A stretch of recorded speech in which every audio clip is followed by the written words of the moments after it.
जय माता दी सभी भक्तों को। आप सभी भक्त मेरा प्रणाम स्वीकार करें। स्वागत करता हूं आप सबका आपके अपने YouTube चैनल स्पिरिचुअल मोटिवेशन में। आज हम बात करेंगे भक्ति के ऊपर। भक्ति मेरा पसंदीदा विषय है। एक बार भगवान की इंटरव्यू हुई, इसको अदरवाइज़ मत लेना, इसको सुनना ध्यान से। एक बार भगवान की इंटरव्यू हुई, सारे प्रेस मीडिया रिपोर्टर जो भी थे सब मौजूद हुए। तो उनसे पूछा गया कि आप किसको मिलते हैं। भगवान से ये पूछा कि आप किसको मिलते हैं। तो भगवान ने बोला कि देखिए, ना मैं संत को मिलूँगा, ना मैं फ़कीर को मिलूँगा, ना मैं तांत्रिक को मिलूँगा, ना मैं मांत्रिक को मिलूँगा, ना मैं पादरी को मिलूँगा, ना मैं मौलवी को मिलूँगा, ना मैं पंडित को मिलूँगा, ना मैं ग्रंथी को मिलूँगा, ना मैं इसको मिलूँगा, ना मैं उसको मिलूँगा। तो मीडिया ने पूछा कि फिर आप मिलते किसको हो, भगवान क्लियर बताइए कि आप किसको मिलते हो। तो भगवान ने जवाब दिया कि मैं भक्त को मिलता हूँ। ये बहुत बड़ी बात है, समझनी पड़ेगी कि अगर भगवत प्राप्ति करनी है तो भ से भगवान, भ से भक्ति, भक्ति से भगवान को पाया जा सकता है। प्रेम एक अलग विषय है। भक्ति में प्रेम का समावेश होता है। प्रेम के बिना भक्ति अधूरी है, की ही नहीं जा सकती। पर भक्ति फिर भी प्रेम से बहुत अलग है। ये बहुत गहरा विषय है। इन बातों को आपको ध्यान से समझना होगा कि प्रेम अलग चीज़ है, भक्ति अलग चीज़ है, पर भक्ति में प्रेम जुड़ा होता है। भक्ति बिना प्रेम के की ही नहीं जा सकती। अपने इष्ट को देखकर अगर आप इमोशनल नहीं होते, अपने इष्ट के साथ अगर आपका जुड़ाव नहीं होता, आप कहीं रास्ते में भी उसकी तस्वीर देख लो ना, तो आपके रोम रोम पुलकित हो जाना चाहिए। इतना प्यार आपका उस देवता से होना चाहिए। वो तो क्योंकि कण कण में विराजमान है, तो कण कण से आपको प्रेम होना चाहिए। उसकी बनाई हुई हर चीज़ से आपको प्रेम होना चाहिए और उसमें अपार भक्ति होनी चाहिए। यही है भगवान को प्राप्त करने का तरीका। कुछ भी दुनिया में बुरा नहीं है, कुछ भी अच्छा नहीं है। सब कुछ भगवान का है। भगवान ने माया रची है, भगवान ने समय बनाया है। समय के अनुसार लोग बदलते रहते हैं, समय के अनुसार लोगों के कार्य बदलते रहते हैं। कभी वो कार्य अगर हमारे लिए अच्छे हैं तो हमें अच्छा लगता है, कभी वो कार्य हमारे लिए बुरे हैं तो वो हमें बुरा लगता है। सर्दियों में धूप अच्छी लगती है, गर्मियों में वही बुरी लगती है। यही तो बात है ना। तो हम अपने हिसाब से चलते हैं। भगवान तो कहते ही हैं। इसमें एक बात भी बोली गई थी कि तू वो कर जो तू चाहता है, पर होगा वही जो मैं चाहता हूँ। इसलिए तू वो कर जो मैं चाहता हूँ, फिर वही होगा जो तू चाहता है। ये भी बड़ी एक बात बताई गई थी भक्ति के विषय में ही। तो भक्ति कीजिए अधिक से अधिक। भक्ति से भगवान को प्राप्त किया जा सकता है। भक्ति के अलावा और कोई सहारा नहीं है और कोई चारा नहीं है। और भक्ति करते समय भी जो सभी साधक शुरुआती दिनों में गलतियां करते हैं, आज मैं उसी के विषय में बात करूंगा। सभी जाप करने वाले सभी साधक ये गलतियां इन पड़ावों से निकल कर आते ही हैं। पहला पड़ाव, भक्ति का प्रदर्शन बहुत सारे लोग करते हैं।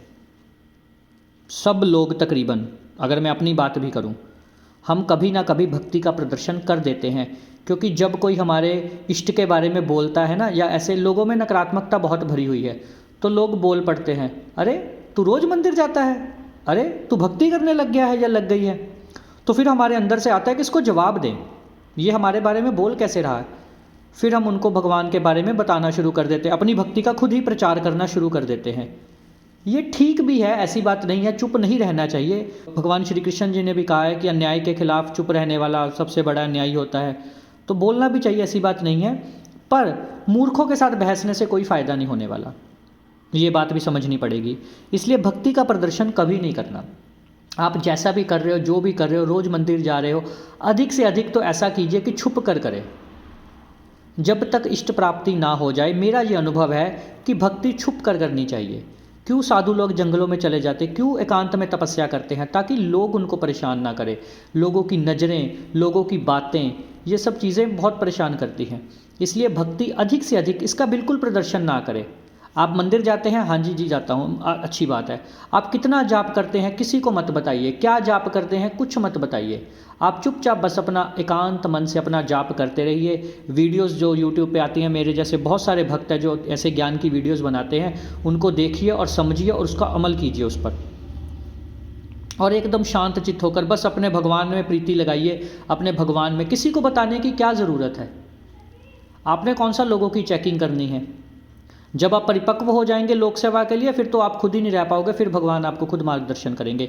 पर फिलहाल के लिए अगर आप शुरुआती दिनों में हो, कुछ पता नहीं चल रहा क्या हो रहा है, तो एकदम शांत हो जाइए, बस उस चीज़ को होने दीजिए। दूसरी बात, भक्ति करने वाले जो साधक गलती करते हैं, कुछ लोग गुरु ना मिलना, ये बहुत बड़ी बात है। हम कई बार गुरु गलत बना लेते हैं। गुरु की पहचान होनी बहुत ज़रूरी है, पर गुरु तत्व एक ऐसा तत्व है जिसको हम कभी भी बुरा नहीं कह सकते। इसका अर्थ ही ये है कि जो आपको अंधेरे से प्रकाश की तरफ लेकर जाए, गु से रू की तरफ लेके जाए, यानी कि गुह अंधेरा से प्रकाश की तरफ लेके जाए, वो होता है गुरु। तो गुरु को हम कभी बुरा नहीं कह सकते, इसलिए जो भी आपके गुरु हैं उनको कभी भी बुरा मत बोलना जीवन में। बड़े सारे साधक ये गलती करते हैं, वो सोचते हैं कि गुरु को कुछ पता नहीं चलता। ऐसी बात नहीं है। आप जिसको गुरु एक बार बना लिया ना, आप फिर उसकी पीठ के पीछे जो बात करोगे वो उस तक पहुंचा देगा। कोई ना कोई शक्ति ऐसी होती है जो आपकी बात उस गुरु तक पहुंचा देगी। फिर वही गुरु के मन से आपके लिए गलत विचार निकलेंगे, और गुरु की निकली हुई वाणी फिर महादेव भी नहीं काटते, वो पूरा करते हैं। महादेव गुरु, क्योंकि गुरु रूप में महादेव ही है, समझ लीजिए। आपने जिसको गुरु बोल दिया वो एक तरीके से महादेव का साक्षात रूप है, क्योंकि इस दुनिया के पूरे ब्रह्मांड के गुरु महादेव हैं। अपने गुरु को कभी भी जीवन में बुरा मत बोलिए। दूसरी गलती ये साधक कर देते हैं, अगर आपके साथ आपको लगता है कि आपके गुरु ने बुरा कर दिया है तो भी कोई बात नहीं, उसका भी भला हो, इस विचार के साथ आपने करना है, अपना इलाज करना है, अपनी भक्ति तीव्र रखनी है। तीसरी गलती जो ज़्यादातर साधक करते हैं, अपने अनुभव बता देते हैं। मैं भी कई बार देखता हूँ मेरे लाइव में भी या ऐसे कमेंट्स में भी ना, लोग अपने अनुभव बता देते हैं। ये कभी भी नहीं करना, कभी भी नहीं। जब तक आप परिपक्व ना हो जाएं, हम तो आज तक भी अपने अनुभव नहीं बताते किसी को, क्योंकि गुरु ने आज्ञा ही नहीं दी है कि अपने अनुभव शेयर करो। कभी कभी कुछ छोटे मोटे अनुभव होते हैं, जब किसी का विश्वास पक्का करना होता है तो बताने भी पड़ते हैं, ऐसी बात नहीं है। पर मैं यही सलाह दूंगा कि कभी अपने अनुभव मत बताइए किसी को भी, अपने घर वालों तक को भी मत बताइए कि आपके साथ भगवान कैसे चल रहा है, क्योंकि भगवान सबके साथ उसकी नीति, उसकी प्रीति के हिसाब से चलता है। किसी किसी को साक्षात दर्शन दे देता है, किसी को स्वप्न में आकर दर्शन दे देता है, किसी को भयंकर दृश्य दिखाता है, किसी को भूत प्रेत नजर आते हैं, किसी के ऊपर मलिनता इतनी हावी हो जाती है भगवान खुद ही उसको रास्ते से भटका देता है चेक करने के लिए। भगवान परीक्षाएं भी लेता है, अनुभव भी करवाता है, इसलिए वो कभी किसी के साथ शेयर मत कीजिए। अपने अनुभव अच्छे बुरे आप अपने गुरु के साथ शेयर कर सकते हैं, अच्छे अनुभव अपने पास रखिए, अपने मन में संजो के रखिए। इससे भगवान को बहुत खुशी होती है और वो आपको और अधिक से अधिक अनुभव कराता है। तो इसलिए कभी भी नहीं बताना कि आपके साथ आप हवा में भी उड़ जाएं। कुछ साधक हैं जो ध्यान में ज़मीन से ऊपर उठ जाते हैं, तो बताना नहीं है। मन में होता है कि हम बताएं लोगों को, हम बताएं हमारी प्रमोशन हो, ऐसा कुछ नहीं होने वाला। डिमोशन हो जाती है प्रमोशन के चक्कर में।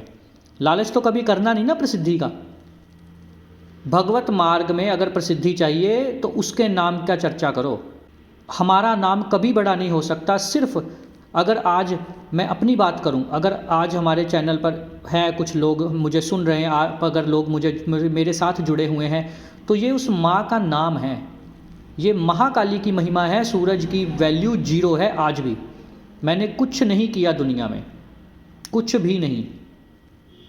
एक भी आदमी की अगर मेरे हाथ से सेवा हुई है, एक भी आदमी का काम बना है, तो वो उस महाकाली की वजह से बना है। मेरी क्या भी साथ है, मेरी कोई औकात नहीं है उसके सामने।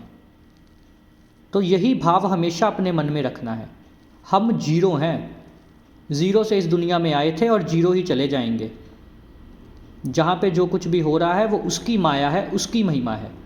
उसके नाम का वर्णन करो, उसके नाम का गुणगान करो, जितना कर सकते हो, जितना कर सकते हो चर्चा करो उसके नाम की। चौथी मेजर गलती है जो साधक लोग कर देते हैं, तामसिक साधनाएं या शीघ्र फल देने वाली साधनाएं कर लेते हैं। शाबर मंत्रों का जाप कर लेते हैं कि हमें जल्दी से जल्दी दर्शन हो।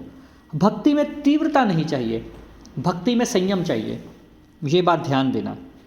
ये बातें देखिए आपको कोई नहीं बताएगा, क्योंकि इन बातों में लालच नहीं छिपा हुआ है। मेरा कोई लालच नहीं है आपसे। मैं आपको ज्ञान से जोड़ूंगा, मैं आपको ध्यान से जोड़ूंगा, मैं आपको भगवान से जोड़ूंगा।